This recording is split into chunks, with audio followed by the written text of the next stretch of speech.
क्या हुआ मम्मा? फिर राजकुमारी ने अपने लंबे बालों को महल से नीचे लटका दिया और राजकुमार उन बालों के सहारे ऊपर आ गया। तुम्हें भी। पापा! रिति, रिति, मेरी बच्ची, मेरी बच्ची। क्या बात है, आज बच्ची पे बड़ा प्यार आ रहा है। इतनी जल्दी कैसे आ गया ऑफिस से? हाँ, वो तुम लोगों से मिलने का दिल किया तो चला है, पता नहीं फिर कभी मिलना होगा। कैसी बातें कर रहे हो? सब ठीक तो है? पापा हमने नया ब्रीफकेस लिया है, इसमें कुछ सरप्राइज है क्या मेरे लिए? रिति, रिति, रिति, छोड़ो उसे। समझ में नहीं आता है क्या? ऐसे बिना पूछे नहीं उठाते। इतना गुस्सा क्यों कर रहे हो? बच्ची ने ब्रीफकेस उठा लिया तो ऐसे बात करोगे उससे? सॉरी बेटा, सॉरी। अच्छा, आप घर पे ही हैं? वो एक क्लाइंट से मिलने आया था तो सोचा घर होता चलता हूँ। हाँ? क्या जीजा जी, आप तो मुझे देख के ऐसे खिसक रहे हैं जैसे क्रिमिनल हो। अरे क्या हुआ जीजा जी, इतने सीरियस क्यों? मजाक कर रहा हूँ, मजाक। अपनी बहन के साथ करना मजाक। चलता हूँ। अरे घर आ ही गए तो लंच करके जाइए ना। भूख नहीं है, तुम अपने भाई का चाय नाश्ता देखो।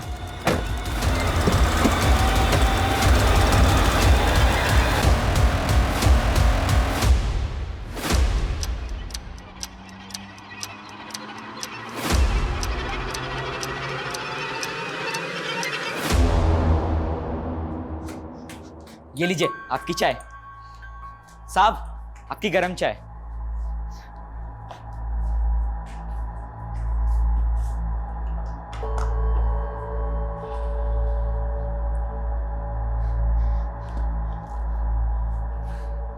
ये क्या हो रहा है? ये क्या कर रहे थे? वो साहब, आपका दिमाग बहुत बड़ा है ना, इसलिए मैं आपकी कैप पहन रहा था। शायद मेरे पास भी दिमाग आ जाए। पुलिस को मक्खन? मक्खन नहीं साहब, चाय स्पेशल आपके लिए। आपका हाथ सर पे हो तो एक दिन मैं भी पुलिस वाला बनूंगा।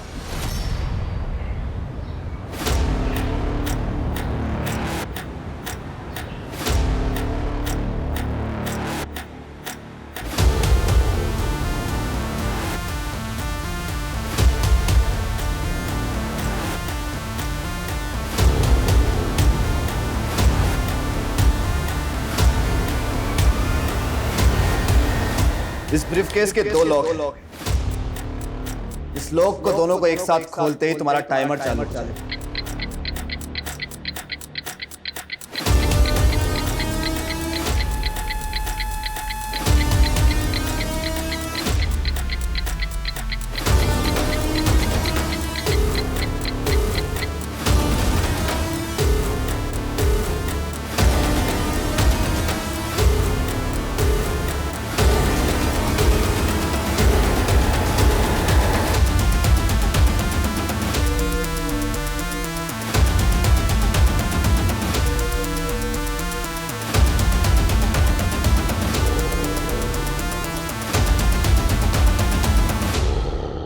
अरे ऐसे कैसे गुम हो गया? जल्दी ढूंढ उसे। हाँ, और अपडेट दे मुझे। कुछ तो चल रहा है जतिन के मन में जो वो बता नहीं रहे। ऑफिस से जल्दी घर भी आए और शक्ल दिखा के चले गए। अरे कहीं ऐसा तो नहीं कि तुम पे शक कर रहा हो कि बीवी पीछे क्या करती है? जस्ट जोकिंग, टेंशन वाली कोई बात नहीं है, सब ठीक हो जाएगा। Hope so. वो क्या है ना साहब, इस साल बारिश ठीक से हो भी नहीं पाई। वो बोलते हैं ना, ग्लोबल वार्मिंग बढ़ रहा है साहब। बहुत गर्मी है साहब। बस इधर ही रोको, मुझे यहीं उतरना। कितने पैसे हुए? 100 रुपये साहब।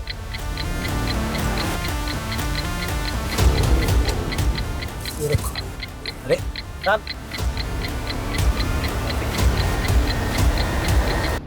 अरे साहब आपका ब्रीफकेस।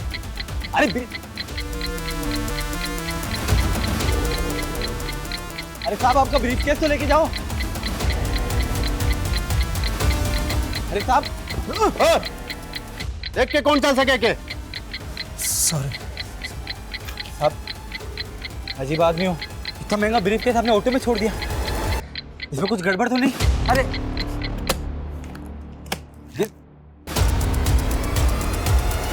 अजीब आदमी।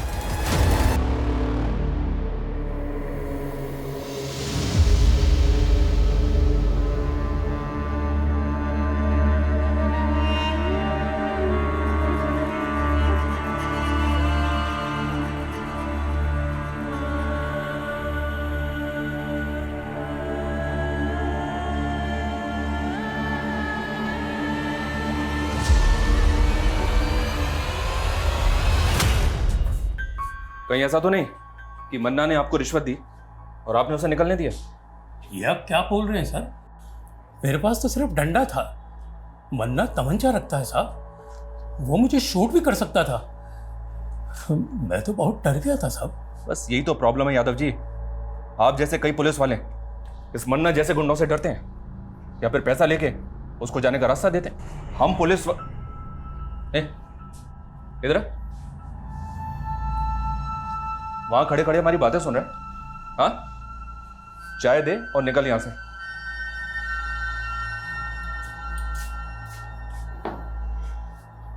वैसे छोटा मुंह बड़ी बात साहब, पर इस मन्ना को मैंने भी बहुत बार शक्ति बाजार में देखा है। बहुत रोब है इसका वहाँ, सब दुकान वाले से सलाम ठोकते और हफ्ता भी देते, पर पता नहीं क्यों पुलिस इससे डरती है। साहब अगर मैं मन्ना को पकड़वाऊं तो आप मुझे पुलिस में ले लोगे? एक मिनट, यहां पे मजाक चल रहा है क्या? चाय रख दी, अभी निकल यहां से, चल।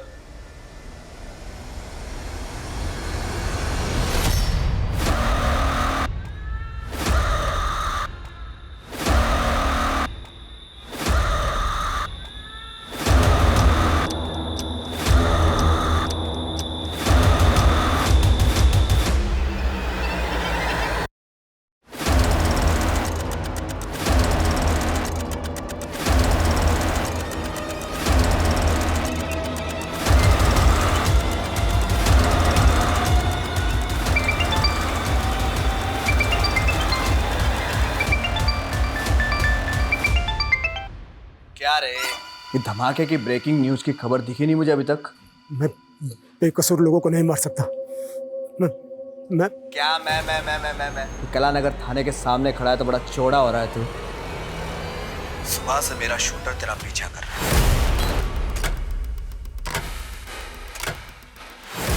अगर एक कदम और तूने आगे बढ़ाया तो तुझे गोली मार देगा, और तेरे मरने के बाद तेरी बीवी मेरी रखेल और बेटी धंधे वाली। और सुन, मेरा एक आदमी तेरे घर पे भी है।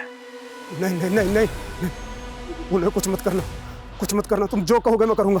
तो निकल वहां से अभी के अभी। और दोनों लोग खुलने के बाद जो 2 मिनट में धमाके वाली बात थी ना, वो कहानी थी, झूठी कहानी। टाइमर तो ऑलरेडी सेट कर रखा है मैंने।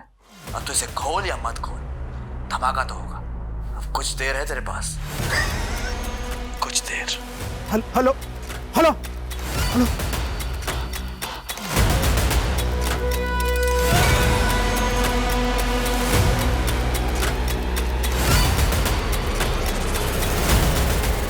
ए, रुक, कहाँ भाग रहा है सामान रख के? क्या इसमें? कुछ नहीं है। अरे रुक, चल बता मेरे को क्या इसमें? सर सर सर इसके पास मत जाइए, सर इसके पास मत जाइए। खोल इसको। सर इसमें बम है, आप लोग दूर रहिए, इसमें बम है।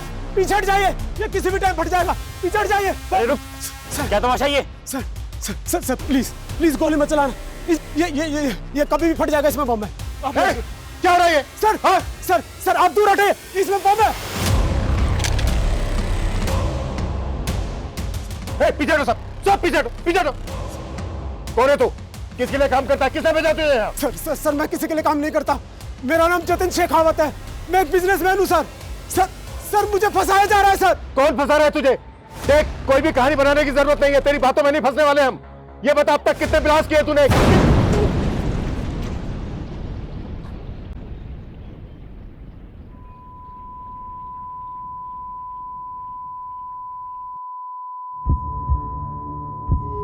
पानी लाओ, चल जाए।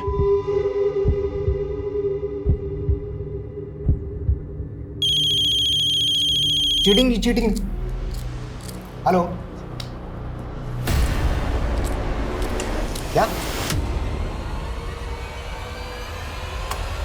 सर ये पहले ब्रीफ केस रख के भाग रहा था, फिर कांस्टेबल मिश्रा ने इसे देख लिया तो अपने मजबूर होने की कहानी सुनाने लगा। हाँ सर, ये आदमी बार बार बोले जा रहा था कि मैं बेकसूर हूँ और सूटकेस में बॉम्ब है। ये आदमी अपने आप को एक बिजनेसमैन कह रहा था। इस आदमी की हमें डिटेल्स निकालनी होगी और ये भी पता लगाना होगा कि किस वक्त से इसने हमारे थाने के बाहर ब्लास्ट किया। अगर सीसीटीवी फुटेज के हिसाब से देखें तो ये आदमी कालानगर पुलिस स्टेशन में अभी अभी एक भीषण बॉम्ब ब्लास्ट हुआ है। हमारे सूत्रों से पता चला है कि बॉम्ब एक बिजनेसमैन जतिन शेखावत ने यहाँ प्लान किया था, जो कि इसी बॉम्ब ब्लास्ट में मारा गया है। पुलिस को जतिन के टेररिस्ट ऑर्गेनाइजेशन से जुड़े होने का भी अंदेशा है।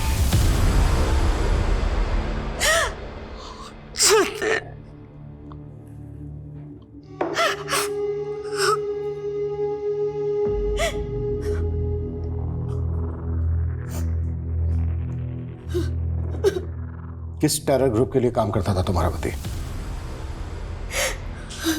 सर क्या बोल रहे हैं आप? मेरे जीजा जी एक रेप्यूटेड बिजनेसमैन थे, जरूर उनको किसी ने फंसाने की कोशिश की। बॉम्ब लेकर आया था वो यहाँ। देखो हमसे कुछ भी छुपाया ना तो। सर मैं खुद एक पुलिस वाला हूँ, यकीन मानिए हम कुछ नहीं छुपा रहे हैं। तो यहाँ बॉम्ब लेकर क्यों आया था? बस इसे बदनाम मत कीजिए मेरे पति को। वो दोपहर से ही बहुत परेशान लग रहे थे। ब्रीफकेस वो उस वक्त उनके पास था। कुछ तभी लगा था कि कुछ तो है जो वो हमें बता नहीं पा रहे। तो वो एक्सप्लोजिव घर से लेकर आया था? नहीं सर, वो तो तब ऑफिस से आए थे, लेकिन मैं ऑफिस हो या घर, सब चेक होगा। और अगर हमें बाद में पता चला ना कि तुम अपने पति और तुम अपने जीजा को बचाने की कोशिश कर रहे हो तो तुम दोनों को भी बख्शा नहीं जाएगा।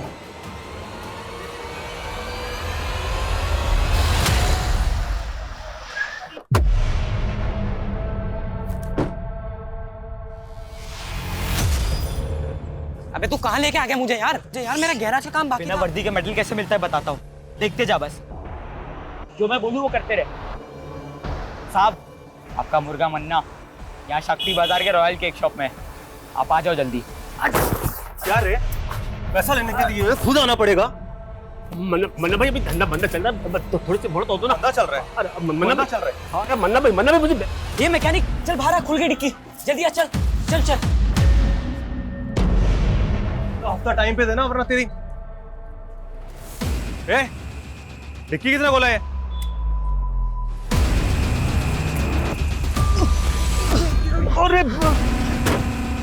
अरे डर मत, इधर आ जा, शेर पिंजरे में बंद है। साहब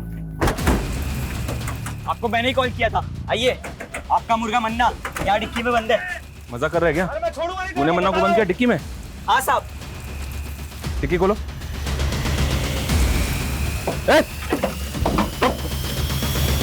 साले कितने तेरे को तो मैं देख लूंगा। गाड़ी में डालो इसे, चुपचाप बैठ। Good job. थैंक यू साहब।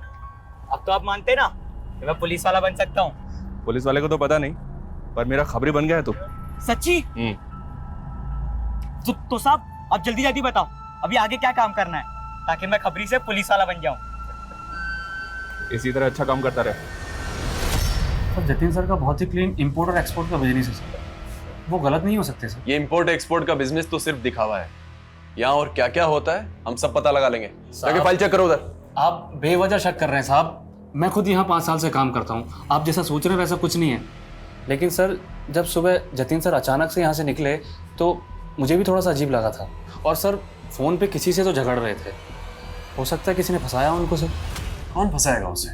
सब इतना तो आइडिया नहीं है सर, लेकिन सर वो जो लड़की थी निवेदिता, वो पहले यहीं काम किया करती थी और तकरीबन 6 महीने पहले उसने सुसाइड कर लिया था। उस सुसाइड से इस ब्लास्ट का क्या कनेक्शन है? सर सुसाइड करने के बाद निवेदिता का बॉयफ्रेंड यहाँ आया था, शकील। निवेदिता! छोड़ो मुझे! सर निवेदिता कहाँ है? छोड़ो मुझे! निवेदिता! छोड़ो मुझे! सर निवेदिता ने सुसाइड नहीं किया, बल्कि इस आदमी ने मारा। छोड़ो मुझे! पकड़ा है लेकिन सर उसके बाद प्रूव हो गया था कि निवेदिता ने सुसाइड ही किया था। लेकिन उसने सुसाइड क्यों किया? सर मुझे कैसे पता होगा, जब वो यहाँ काम किया करती थी तो कभी टाइम पे नहीं आई, और हफ्ते में 3-4 बार तो हाफ डे में निकल जाती थी। सर पता नहीं क्या करती थी ऐसा। और जब सर जतिन सर ने उसको नौकरी से निकालने की धमकी दी तो उसने उल्टा जतिन सर पर ही मोलेस्टेशन का केस लगा दिया था। सर बहुत अजीब लड़की थी। जतिन के घर उसके ऑफिस से कुछ भी सस्पिशियस नहीं मिला, लेकिन ब्लास्ट में जो बारूद का इस्तेमाल किया गया है वो माइंस ब्लास्ट में इस्तेमाल किया जाता है। पता करो उसके कॉन्ट्रैक्ट में कौन कौन ऐसे लोग थे जो इस तरह की बारूद का उसके लिए बंदोबस्त कर सकते। जी सर, हमें जतिन का फोन मिला है। फोन तो पूरी तरह से डैमेज हो चुका है, लेकिन सर इसमें 2 सिम स्लॉट्स हैं। उनमें से एक स्लॉट में उसकी सिम है जो उसका बिजनेस नंबर था। हमने उसके CDR भी निकाले सर। लास्ट वाले दिन एक नंबर से लगातार उसे कॉल्स आ रहे थे। सर ऐसा लग रहा है जैसे कि कोई उसे इंस्ट्रक्शन दे रहा हो। अगर जतिन का इंटेंशन ब्लास्ट करने का होता तो अपना बिजनेस नंबर इस्तेमाल क्यों करता? बार बार कह रहा था कि उसको मजबूर किया जा रहा है, मजबूर किया जा रहा है। क्या जतिन वाकई में सच बोल रहा था? लेकिन सर कोई टेररिस्ट ग्रुप किसी अनजान आदमी से बॉम्ब प्लांट करवाए, ये पॉसिबल है? लेकिन हम टेरर एंगल को रूल आउट नहीं कर सकते। शायद जतिन का स्लीपर सेल की तरह इस्तेमाल किया गया हो। स्लीपर सेल वो क्या होता है सर? ये स्लीपर सेल एक तरह से उग्रवादी ही होते हैं जो आम लोगों के बीच में रहकर उग्रवादी गिरोह के लिए काम करते हैं। हमें पता चला है कि कमला नगर में एक ऐसा ही स्लीपर सेल पनप रहा है। कमला नगर? सर वहां पे तो मेरी झोपड़ी है। जानता हूं, तभी तो ये काम तो मैं दे रहा हूं। उसे ढूंढोगे? आप ऑर्डर दो, क्या करना है? सर आप ऐसे नाम जानकर किसी को भी उठा लोगे क्या? सर मैं मानता हूं कि मैंने उस जतिन को मारने की धमकी दी थी क्योंकि उसने मेरी गर्लफ्रेंड के साथ। लेकिन निवेदिता ने जो जतिन पर मोलेस्टेशन का चार्ज लगाया था वो साबित तो नहीं हुआ। हाँ सर, लेकिन निवेदिता के साथ शोषण जरूर हुआ था और उस जतिन की वजह से उसने पहले भी। क्या कर रही हो तुम? छोड़ो मुझे, मर जाना चाहती हूँ मैं। वो मुझे मोलेस्ट करता है और पुलिस वाले मुझे जलील करते हैं, कहते मैंने झूठा केस किया है। सर जतिन ने अपने पैसे और पावर के बल पे अपने आप को बचा लिया था और उसका साला भी तो पुलिस में है। SI विनोद? हाँ जानते हैं उसको, वो देख रहा था ये केस। हाँ सर आपको नहीं लगता है कि उसने अपने जीजा को बचाया होगा? वो हम देख लें, लेकिन पहले तू ये बता, तेरे किसी भी आईडी में तेरे बाप का नाम नहीं है। आया कहाँ से तू? सर मैं अनाथ हूँ, कानपुर के एक अनाथालय में पला पड़ा। आप चाहे तो पता कर सकते हैं। और निवेदिता? हमें पता चला है उसका अंतिम संस्कार भी तूने किया है। उसकी फैमिली? निवेदिता भी मेरी तरह अकेली और बेसहारा थी और इसी का फायदा उठाकर उस जतिन ने उसे अपना शिकार बनाया।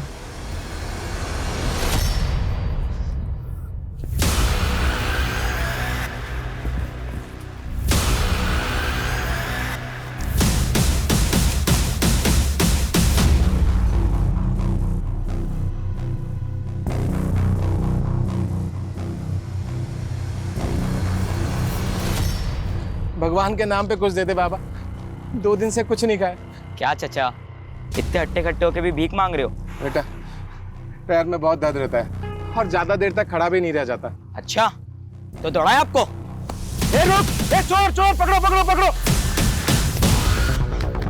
ए रुक।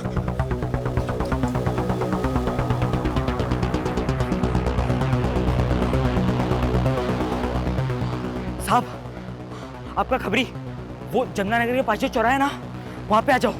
पक्की खबर है साहब, जल्दी आ जाओ। शाना बनता है? छोड़ो, पुलिस को फोन करना है। छोड़ो। रुक रुक।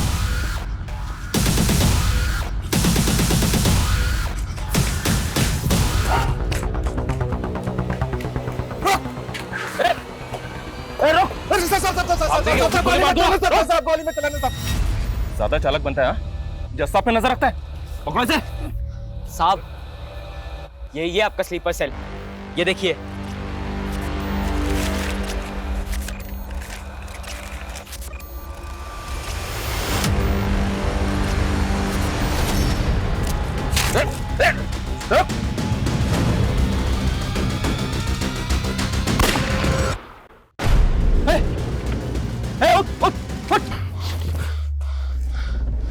इसको मरना नहीं चाहिए था, इससे पता करना था कि ये किसके लिए काम करता था।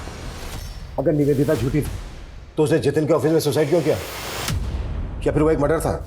जिसे तुमने सुसाइड साबित किया, जैसे निवेदिता के मोलेस्टेशन के चार्ज को किया था। सर मैं अपना काम बहुत ईमानदारी से करता हूँ सर, और मैंने अपने जीजा जी को भी एक सस्पेक्ट की तरीके से इन्वेस्टिगेट किया। मैंने उनको कोई रियायत, कोई ढील नहीं दी थी सर। इस लड़की के कहने पर तुम अपने जीजा को अरेस्ट करने आए हो? जीजा हैं आप अपनी जगह पे, लेकिन आपके एम्प्लॉय ने आप पर काफी सीरियस चार्जेस लगाए हैं। इसका कहना है कि आप मॉलेस्ट करते हैं इसे। ये झूठ बोल रही है। अब आपको जो कहना है थाने चलकर कहिएगा। वाह विनोद, आज दिखा दिया ना, जब तू अपनी बहन का सगा नहीं है तो अपने जीजा का क्या होगा? शमा तुम्हारी सगी बहन नहीं है? नहीं सर, हम लोग बचपन में एक ही मोहल्ले में पले बड़े। वो बचपन से मुझे राखी बांधा करती थी। लेकिन सर ये बात तो बिल्कुल अलग हुई ना। और सर आखिर में निवेदिता ही झूठी साबित हुई थी, और वो किसी को मुंह दिखाने के काबिल नहीं रही, इसलिए उसने सुसाइड कर लिया। फिलहाल जा सकता हूँ? सूरज। जी सर। नजर रखो इस पे। ये ऑफिसर मुझे कोई ठीक नहीं लग रहा, और जतिन के कैरेक्टर को भी हमें डीपली समझना होगा। उसकी जिंदगी में कई ऐसे किरदार थे जो अभी तक सामने नहीं आए हैं, उन्हें भी हमें सामने लाना है एट फास्ट। सर।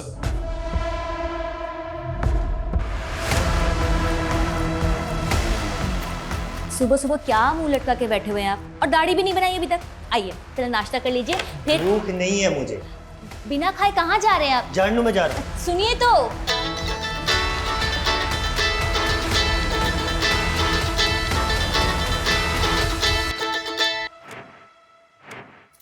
हेलो,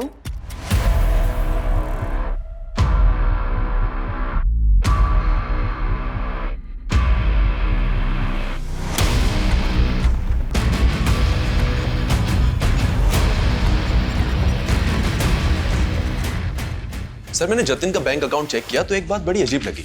एक लंबे समय से जतिन अपनी कंपनी का पैसा इस तरह के कई अकाउंट्स में भेज रहा है जो उसकी कंपनी से बिल्कुल भी कनेक्टेड नहीं है। हालांकि सारे ट्रांजैक्शन छोटे छोटे थे, लेकिन ओवर द टाइम ये अमाउंट बड़ा बन चुका था सर। और पहला ट्रांजैक्शन तब हुआ था जब जतिन पे मोलेस्टेशन के चार्जेस लगे हुए थे। किसका अकाउंट है वो? किसी शीतल देवी के नाम से अकाउंट है। उम्र लगभग 75 साल। 75 साल? हो सकता है इन बूढ़ी औरत के नाम से एक फेक अकाउंट खोला गया जिसमें जमा किया गया पैसा गलत एक्टिविटी में इस्तेमाल होता। सूरज एक काम करो, शीतल देवी के अकाउंट की डिटेल्स निकालो। सर, निवेदिता और उसके बॉयफ्रेंड के बारे में एक इंपॉर्टेंट बात पता चली है। क्या? सर ये दोनों 9 महीने पहले जबलपुर में थे, और जबलपुर में निवेदिता पर कई लोगों को पिरामिड स्कीम में फंसा के पैसे गबन करने का इल्जाम है। तो क्या निवेदिता ने जतिन पर मोलेस्टेशन का झूठा चार्ज लगाया था? अगर ऐसा है तो निवेदिता के सुसाइड करने की असली वजह क्या होगी?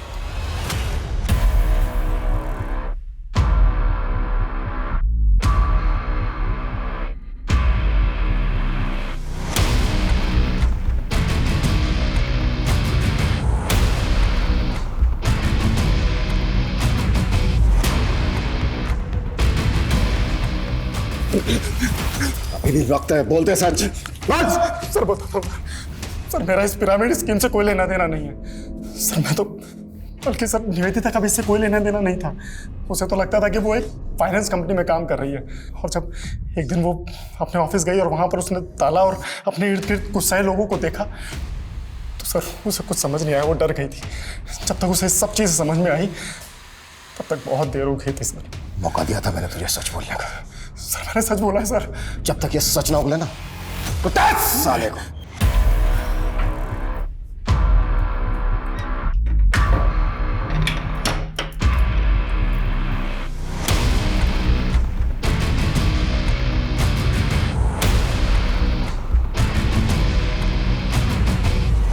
अनंत, तुमने मुझे डरा दिया था। यहाँ क्यों सो रहे? खाना भी नहीं खाया तुमने? तुम्हारा ही इंतजार कर रहा था। बहुत लेट कर दिया आज। वो आज काम थोड़ा ज़्यादा था। I am sorry. सब मेरी ही गलती है। अगर मैंने उन चीटर्स के साथ में पार्टनरशिप नहीं की होती तो शायद आज मेरा ये। अनंत, दिल छोटा मत करो, सब ठीक हो जाएगा। मैं हूं ना तुम्हारे साथ। तुम फिर से कर पाओगे, मुझे पता है। मुझे नहीं लगता कि मैं वो सब फिर से दोहरा पाऊंगा।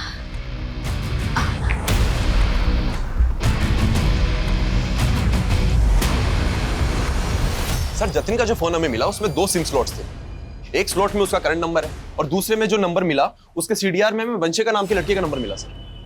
वो नंबर अभी बंद है, लेकिन अक्सर वो उसको रात को कॉल किया करता था। तो तुम्हें लग रहा है कि जतिन का वंशिका के साथ अफेयर होगा? लेकिन सर जब वंशिका का सीडीआर निकाला तो उसमें जतिन की वाइफ शमा का नंबर भी मिला।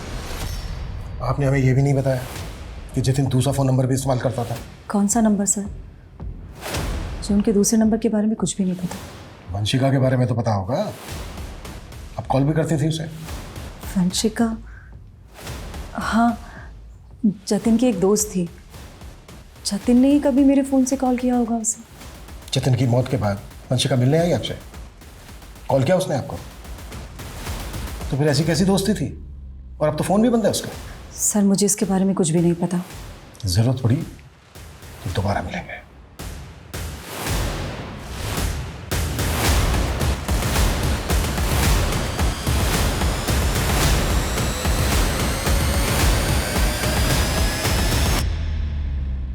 हाँ शमा, वो इंस्पेक्टर आया था, उसे वंशिका के बारे में पता चल गया। तू डर मत, कुछ नहीं होगा।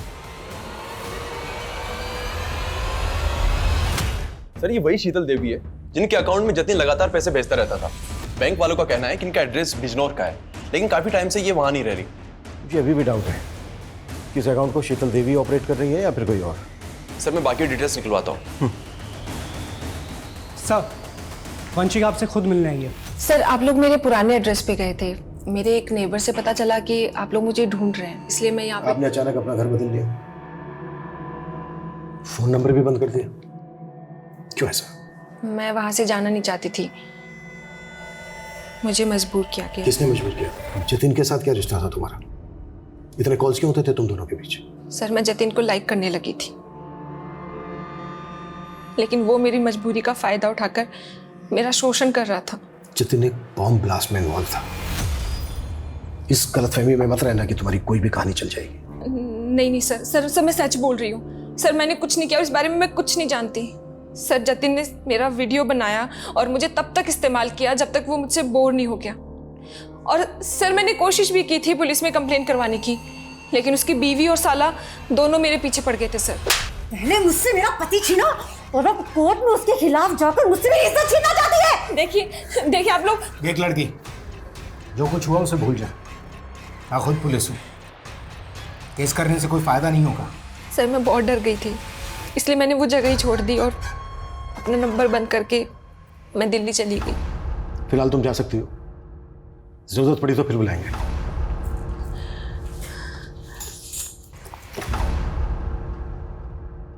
सूरज सर, इस लड़की पे नजर रखो और पता लगाओ कि इसकी कहानी में कितनी सच्चाई है। निवेदिता ने भी जतिन पर मोलेस्टेशन का चार्ज लगाया था। जतिन की कॉन्टैक्ट लिस्ट में जितनी भी लड़कियां हैं उन सबकी डिटेल निकालो। हो सकता है किसी ने रिवेंज लेने के लिए इस तरह से जतिन का बम ब्लास्ट में इस्तेमाल किया हो। हौसला रखो उस्मान, हम भले ही केस हार गए लेकिन तुम हिम्मत मत हारो, मैं पूरी जान लगा दूंगा। कैसे हार ना मानूं?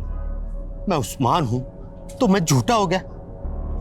हर बार हमारी जमात के साथ नाइंसाफी होती है। मेरी आंखों के सामने मेरे बेटे को मार दिया। मैंने उसके गुनहगार को अपनी आंखों से देखा और मेरा ही बयान पलट दिया। ये इंसाफ? उस्मान भाई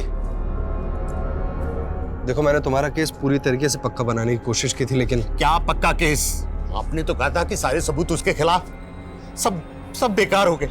इतना नाउम्मीद मत हो उस्मान, हम अभी भी हाई कोर्ट जा सकते हैं। अब हाई कोर्ट हो या सुप्रीम कोर्ट, जब तक उस नेता को फांसी के फंदे पर नहीं चढ़ा देता तब तक मैं चैन से बैठने वाला नहीं।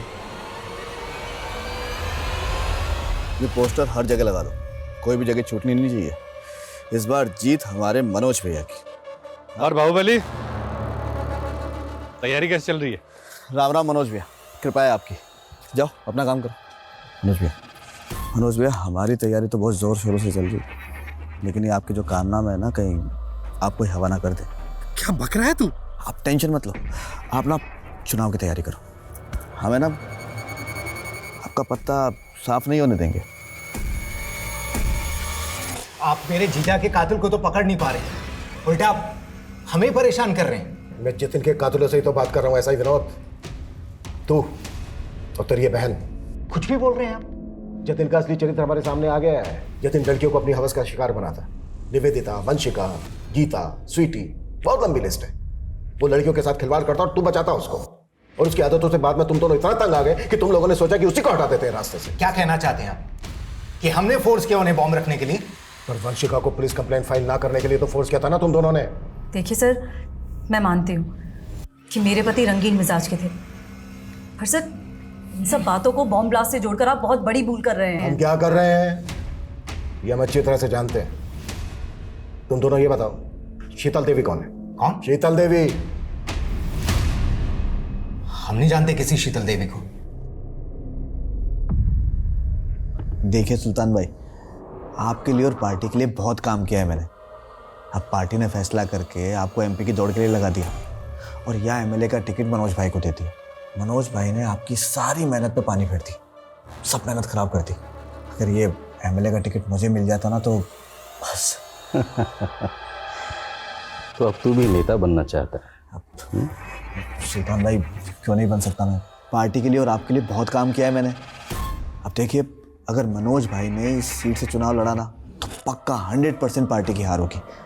आप कोई ना कोई जुगाड़ करके ये टिकट मुझे दिला दो ना। ये सब इतना आसान नहीं है कौशिक। पार्टी के टिकट भी पैसे में बिकते हैं। 6 करोड़ का भाव है एमएलए के टिकट का। औकात है तेरी 6 करोड़ देने की?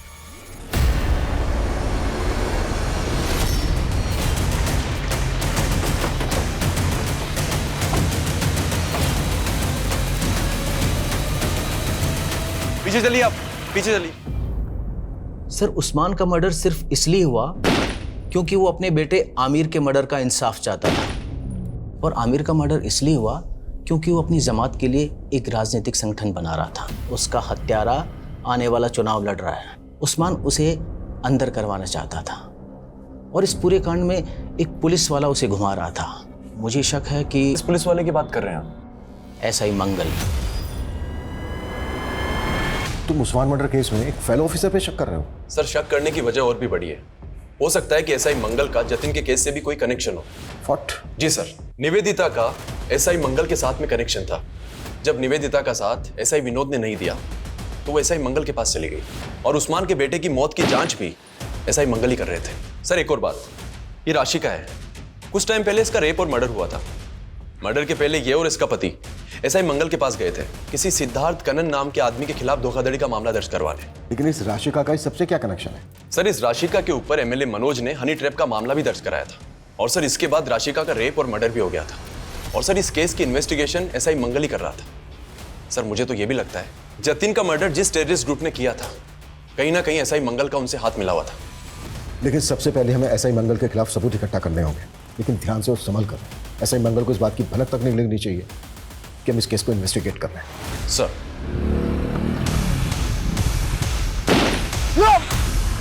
सर, मैं एसआई मंगल को इन्वेस्टिगेट कर रहा था तो मुझे शीतल देवी के साथ उसका कनेक्शन मिला। एसआई मंगल का शीतल देवी के साथ कनेक्शन? जी सर, एसआई मंगल के साथ में एक अनुज नाम का कांस्टेबल काम किया करता था। शीतल देवी उसी अनुज की नानी है जिसके अकाउंट में जतिन पैसे भेजा करता था। सर, आप एक ईमानदार ऑफिसर पर ऐसे संगीन आरोप नहीं लगा सकते हैं। सर, मेरा उस ब्लास्ट से कोई लेना देना नहीं है। तेरे साथ काम करने वाले कांस्टेबल अनुज से मिले शीतल देवी जिसकी नानी है, वो अपनी नौकरी और इज्जत बचाने के लिए सरकारी गवाह बनने के लिए तैयार हो गया है, और उसकी नानी भी गवाही देंगी कि उनके अकाउंट को तू। सर, मैं सच कह रहा हूँ सर, मेरा उस ब्लास्ट से कोई लेना देना नहीं है सर। सर, मैं सिर्फ और सिर्फ एक कठपुतली था सर। मुझ पर प्रेशर था 1 करोड़ रुपए इकट्ठा करने का, वरना मेरी जान चली जाती सर। साफ साफ बोल। सर, जब निवेदिता मुझसे हेल्प मांगने के लिए आई तो उसने मुझे एक वीडियो दिखाया। उस वीडियो में जतिन और निवेदिता बिस्तर पर साथ थे। मुझे लगा कि वो वीडियो एक बहुत अच्छा साधन हो सकता है जतिन से पैसे उगाही करने का। उस बेसहारा लड़की को तूने इतना अब्यूज किया कि खुदकुशी कर ली उसने। राशिका और उस्मान को भी तू नहीं सर, मैं सिर्फ और सिर्फ एक कठपुतली था सर। तो कठपुतली ये बोल, तेरी डोर किसके हाथ में है? बोल। नेताजी, आप भी कैसी बातें करते हैं? आपका हुक्म मैं कैसे टाल सकता हूं? अरे, आप जिसको बोलेंगे मैं उसको अंदर डाल दूंगा। लीजिए, आपकी चाय आ गई। लीजिए, चाय पीजिए, जाओ। देखिए, ऐसी कोई बात नहीं है।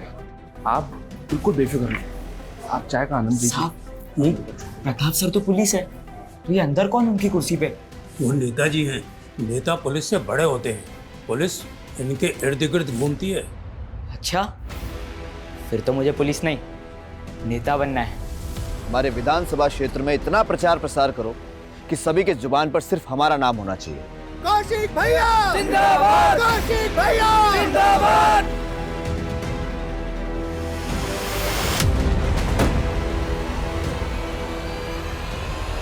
सर ऐसा ही मंगल ने जिस कौशिक तिवारी का नाम बताया है वो बचपन में पुलिस का इन्फॉर्मर था। देखते ही देखते पॉलिटिशियन सुल्तान का दिल भी उस पर आ चुका था। उसके सर पर सुल्तान का हाथ है। एमएलए का टिकट भी उसको सुल्तान नहीं दिलवाया सर। अभी कुछ टाइम पहले उस पर अटैक हुआ था जिससे पब्लिक की सिंपैथी उसके साथ हो गई। सर उस पर हाथ डालना आसान नहीं है। जानता हूं थोड़ा मुश्किल है, लेकिन मैंने डीसीपी सर से बात की है। अगर हमारे पास उसके खिलाफ स्ट्रॉन्ग एविडेंस है तो उसका अरेस्ट वारंट हमें जरूर मिलेगा। ऐसा ही मंगल और अनुज के स्टेटमेंट पे आप लोगों को वारंट मिला है, लेकिन आप लोग मेरे खिलाफ अदालत में कुछ प्रूव नहीं कर पाएंगे। जितने दिन मुझे अंदर रखेंगे उतना ही मैं जनता के सामने पॉपुलर हो जाऊंगा और फिर मैं इसे अपने विरोधियों की साजिश साबित कर दूंगा। जैसे तूने खुद पे अटैक करवा के ये साबित कर दिया, और भी बहुत सारे सबूत है हमारे पास तेरे खिलाफ। जतिन जिन शीतल देवी के अकाउंट में पैसे ट्रांसफर करता था, उनके अकाउंट से तेरे चमचों के अकाउंट में पैसा ट्रांसफर होता था। ऐसा ही मंगल को तूने 1 करोड़ रुपए इकट्ठा करने का टारगेट दिया। राशि का उस्मान का बेटा आमिर, जतिन जिस बम ब्लास्ट में मारा गया। हाँ, मरवाया मैंने सबको। आखिर थे क्या वो मेरे लिए? सिर्फ मोहरे। देखो मैं पहले तुम्हें बहुत पैसे ट्रांसफर कर चुका हूँ, अब मेरा और निवेदिता का वीडियो डिलीट करो प्लीज। तेरा तोहफा तैयार है, एक ब्रीफकेस। इस ब्रीफकेस में तेरे सारे खताओं की माफी है। जतिन से बहुत सारा पैसा वसूलने के बाद मैंने उसका इस्तेमाल करके पॉलिटिशियन मनोज के इलाके में बम धमाका करके उसकी छवि बिगाड़ने का पूरा बंदोबस्त कर लिया था। नेता के जाने के बाद बाहुबली को टिकट मिलता है और मुझे इस टिकट की कीमत अदा करने के लिए 6 करोड़ रुपए की रकम अदा करनी थी।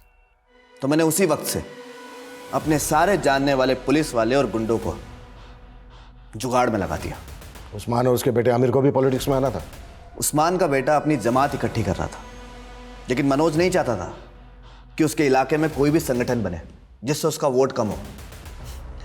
लेकिन मनोज को तब तक यह भी नहीं पता था कि जो मैं सब कुछ कर रहा हूं ना वो उसके लिए नहीं, मेरे लिए कर रहा था। अबे अंधा है क्या? दिखता नहीं तुझे? बेटा दे बेटा, साले बेटा चल चल बेटा यहाँ से चल। और फिर उसका बाप अपने बेटे को इंसाफ दिलाने के लिए कोर्ट चला गया और इधर पीएसआई मंगल मेरे इशारे पर सबूतों को कमजोर करता रहा। और फिर एक दिन केस हार गया और जब उसने हाई कोर्ट जाने का सोचा तो क्या करता? खत्म तो करना ही था, कर दिया। राशिका को क्यों मारा? राशिका का पति कर्जे में डूब गया था। वो मंगल के पास मदद मांगने के लिए आई थी और मुझे मनोज और अपने विद्रोही नेताओं की छवि बिगाड़ने के लिए एक औरत की जरूरत थी। मदद मांगने आई थी मैं आपसे मंगल जी के कहने पे, और आप कह रहे मुझे दूसरों के साथ सोना होगा?